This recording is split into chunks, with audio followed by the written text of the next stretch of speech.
আসসালামু আলাইকুম, সবাই কেমন আছেন? নবীন পিজন লাভার ইউটিউব চ্যানেল থেকে আমি সাইফুল বলছি। সবাইকে অসংখ্য ধন্যবাদ।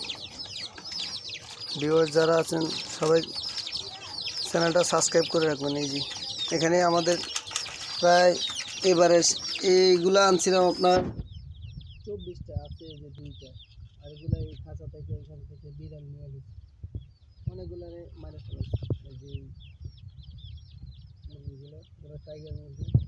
তারপরে আনছিলাম এগুলো লেয়ার আর কক, এগুলো আনছিলাম 43 পিস। এক দুদিন পর পরে 2-4টে করে মরে মধ্যে আসি এখানে প্রায় আর আছে 20 পিস। আজকে একটা মারা, আজকে 2টা মারা গেছে, একটা ফার্মাই দিচ্ছি আর এটা মনে হয় লেয়ার মুরগি করছে। যাক এখনো মারা যায় নাই, কিন্তু আর হাঁটা চলা বন্ধ হয়ে গেছে, অ্যাক্সিডেন্টে মরে নেই। কিন্তু মারা যাবে কিছুক্ষণ পর, আর অ্যাক্সিডেন্ট একবারই হাত পা সব ছেড়ে দিচ্ছে সব।